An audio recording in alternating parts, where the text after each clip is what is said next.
welcome to another day in the Milky Way. Tonight we got a great show for you. We're going to be talking about thought forms. We've been doing magic tools, and now we're going to use our mind. We're going to go right there with this book here, Thought Forms, with Anne Besant, I guess that is. This book, she describes it best in this book. I got a few other books from her. We can go into those later, but I'm wishing you all a good day. Thank you for coming. I appreciate each and every one of you. Thank you so much for spending your precious time with me tonight. And with that, we're going to get right into the show because we want to learn about thought forms. Tis the season, you get it? Tis the season for thought forms. And tonight we're going to be talking about them. This thing here in the background, that's a thought form. You ever see that stuff in your mind? Well, maybe you are seeing something else. So let's just see this. We are going to share our screen as usual. And look at that. So do you see these things? Do you see that stuff? Those are thought forms. They may be colored. See, and you can see some of them are just dots. Shut your eyes and look at them and stuff. But what does all this mean? What are these things? Is this your thoughts? What's this? What's this one? Look at, there's like lines inside the dots. And this one here, that's just kind of a color. Or this one here, that's blue. Or this one here looks like the sky on a cloudy night or a starlit night, you know?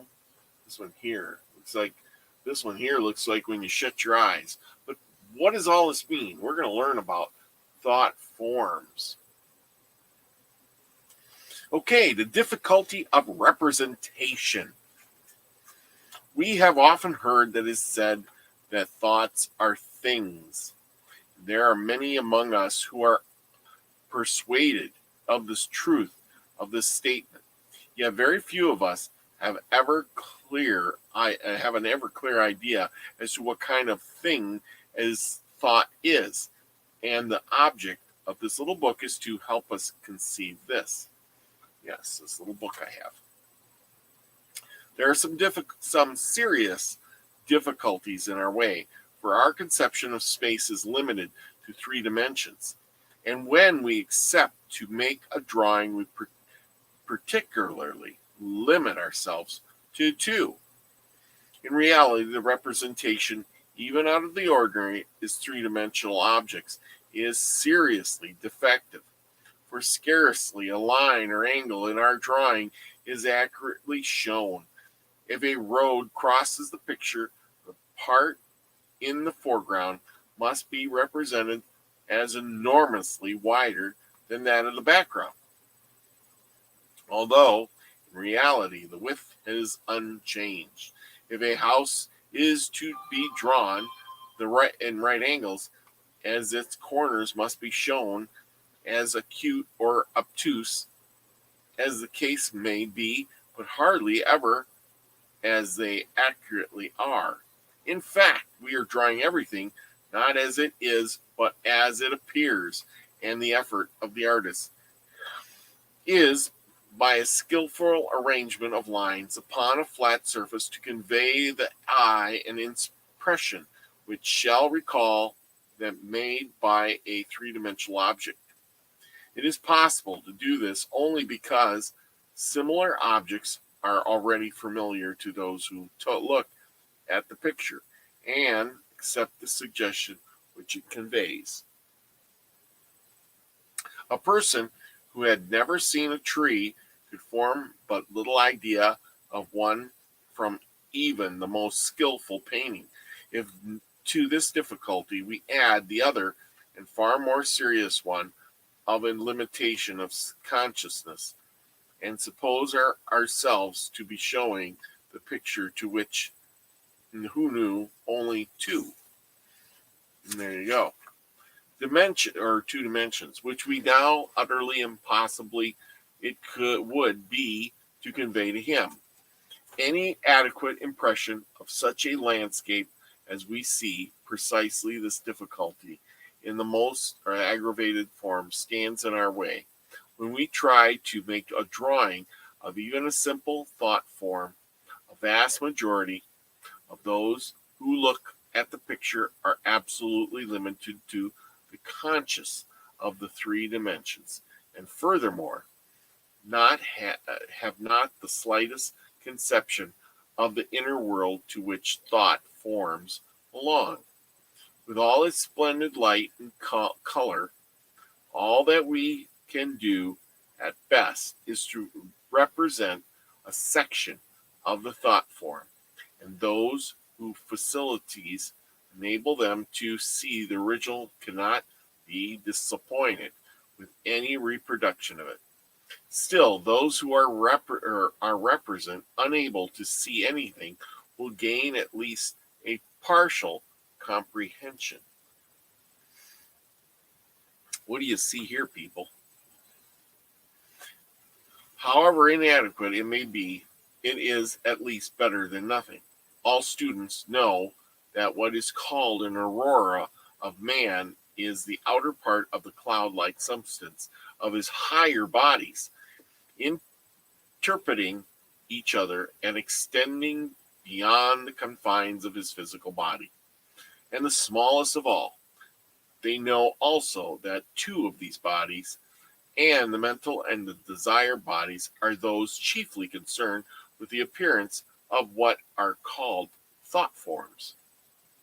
But in order that the matter may be clear for all, and not only for students already acquainted with the theosophical teachings, and recapitulation of the main facts will not be out of place. Of course,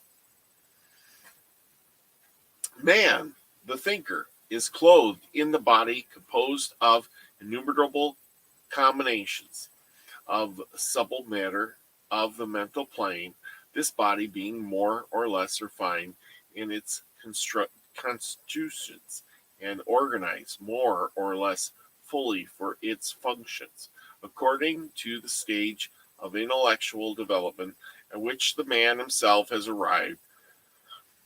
The mental body is an object of great beauty.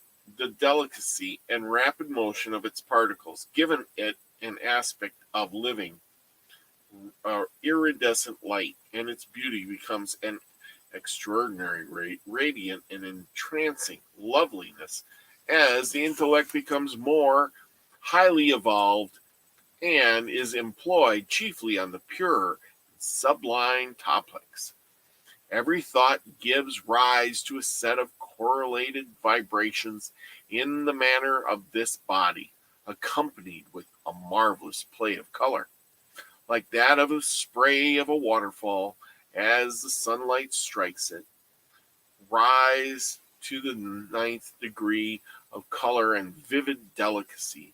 The body, under its impulse, throws off a vibrating portion of itself, shaped by the nature of the vibrations as figures are made by sand on a disc vibrating to the musical tone, and this gathers from the surrounding atmosphere matter like itself in fineness, and from the element a sign of the mental world we have then a thought form pure and simple, and it is a living entity of intense activity, animated by one idea, then generated it made. If made of the finer kinds of matter, it will be of great power and energy, and may it be used as a most potent agent when directed by a strong and steady will. Into the details of such use we will enter later. When the man's energy flows outwards towards the external objects of desire, or it is occupied by passional and emotional activities, this energy works in a less subtle order or manner than the mental. It in that of the astral world. What is called his desire body is composed of this matter, and it forms the most prominent part of the aurora in the undeveloped man. Where the man is of a gross type, the desired body of this the center matter of the astral plane, and is dull in hue, browns and dirty greens, reds that play in a great part in it. Through this will flash of various characteristics, colors, as his passions are excited.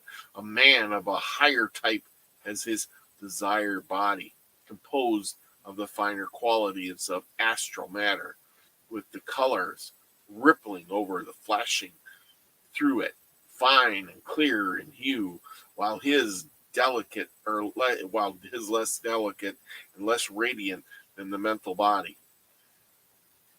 It forms a beautiful object, and as selfishness is eliminated, all the duller and heavier shapes disappear.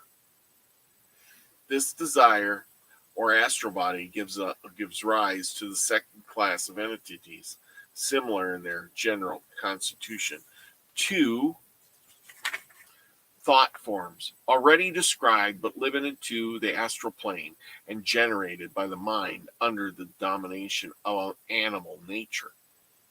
Ooh, we got animal nature here going on. These are caused by the activity of the lower mind, throwing itself out through the astral body, and the activity of karma masa in theosophical terminology, or the mind dominated by desire, vibrations in the body of the desire or the astral body are in the case set up. And under these, this body throws off a vibrating portion of itself, shaped as the previous case by the nature of the vibrations and its attractions into itself some of the appropriate elements, essence of the astral world. Such a thought form has for its body this element and essence, and for its animating soul the desire or passion which threw it forth. According to the amount of mental energy combined with the desire or passion will be the force of the thought form.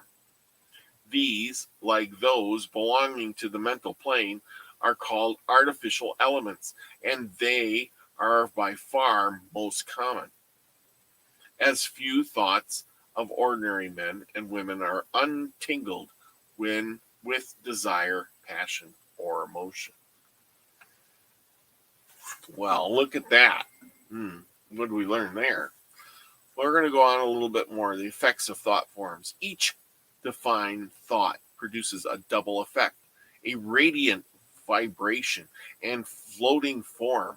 The thought itself appears first to clairvoyant sight as a vibration in the mental body, and this may be either simple or complex. If the thought itself is absolutely simple, there is only the one rate of vibration and only one type of mental matter which will be strongly affected. The mental body is composed of matter of several degrees of density, which we commonly arrange in classes according to the subplanes, of which of these we have many subdivisions. And if we typify these by drawing horizontal lines to indicate the different degrees of density, there is another arrangement which we might symbolize by drawing perpendicular lines at right angles to the others, to denote types which are differ in quality as well as density. There are thus many varieties of this mental matter, and it is found that each one of these has its own special and appropriate rate of vibration to which it seems most accustomed, so that it very rapidly responds to and tends to return to it as soon as possible when it has been forced away from it by some strong rush through a thought or a feeling.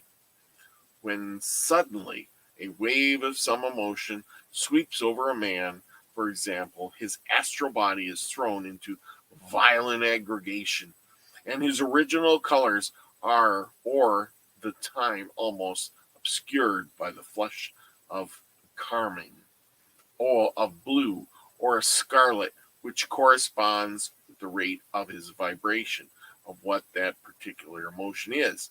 This change is only temporary. It passes off in a few seconds, and the astral body rapidly resumes its usual condition. Yet every such rush of feeling produces a permanent effect.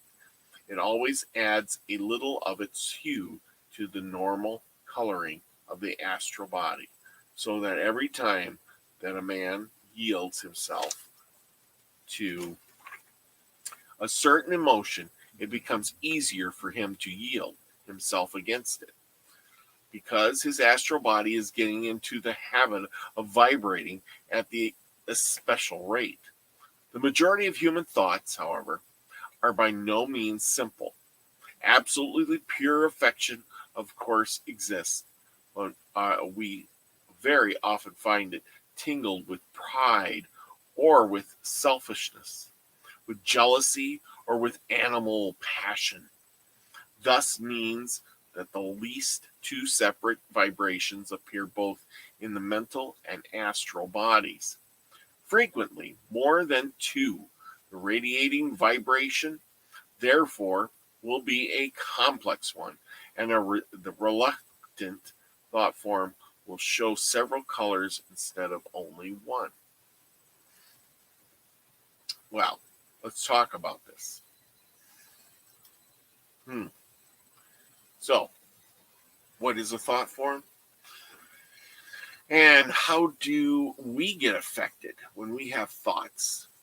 Things come up, and then you sit there and I know I can recall times when things happen to me, and I would get flush.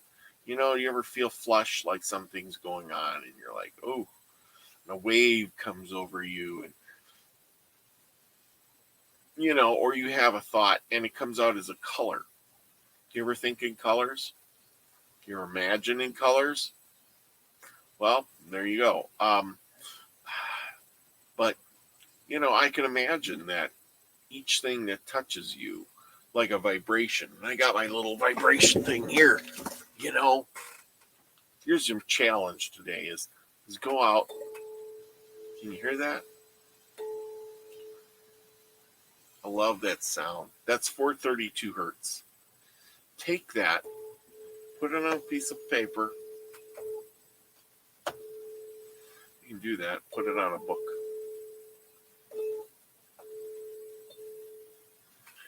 You can make it really loud. Look at that. I don't know if that makes sound, but anyway, this is so cool. But anyhow, I guess you're not supposed to hit it like that. But anyway, I got to get me one of those singing bowls. But this is 432 hertz. And just holding it in my hand is wonderful. But what I'm going to do one of these days is we're going to get some paper and some sand. And we'll put the sand here. And we're going to put it on the paper and see what happens. What kind of beautiful design it makes. And then we'll color it in. See what happens. I'll do that. I promise, people. I'll do that maybe tomorrow or something. As soon as I can get some sand and stuff. Yes. Love this.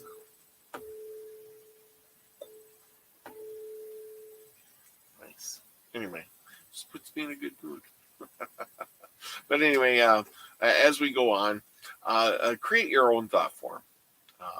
Remember, there's lines and everything, and things when you draw them on paper are not the same as when you're seeing them in real life, but they are the same. Just think about all the stuff that you see and how it's created in your head that goes into your mind to make it look right. Is it right? Is it an illusion? What are you actually seeing? Can you draw it? You don't have to be a great artist. Look at this drawing behind me. That don't even look great. this looks like something, but apparently it was something that somebody had. You know, and the more you do your creativity, the better you're going to get at it. So go out and just do something. Now remember, this 'tis the season for giving, and go out and give to somebody. You don't know who to give to? We have a link in the description below. We're giving to Doug Stack this year for Christmas, and 'tis the season. He's our chosen guy that we're going to try to help out this year. You don't have to help him. Yeah, you know, you don't have to give him money or anything. But if you want to, you can. If nothing else, send him a Christmas card and say, you know, hey, buddy, you know, we're supporting you, and we're sending you good vibes. Sure, that would lift his spirits and make him a better person. You know, reach out, let him know. And if not, if you don't like him, who cares? Find somebody else. Donate to your local food pantry. You know, donate to the neighbor next door that isn't doing so good. You know, find that homeless guy on the side of the road and buy him a sandwich. You know, and if you don't want to do that and you've got no money, you know, there's always a big smile and a wave. Give him a good wave. Smile at him, wave at him. You know, maybe that'll make somebody's day. There's always those good things that come out of that. You know, somebody could. Did you ever hear the story about the guy on the bench and ready to commit suicide? Some guy comes up and says to him, you know, hey buddy, what you doing today? You know, I just wanted to come over and, you know, tell you have a great day. And the guy changed his mind about everything. And he got up, he didn't commit suicide, and he walked off, got himself a job, changed his whole life. He had something to live for because he thought humanity was all over and done with. But it changed his life just by some guy, random guy coming up saying, hey, buddy, you know, how you doing? So maybe you could be that guy. Wouldn't that be cool? Anyway, with that said, go out and make it a great day. Remember, be the frequency you want to receive, because that's how the world really goes around. You know, go out and be the frequency you want to receive. Love you all, everybody. Peace, everyone.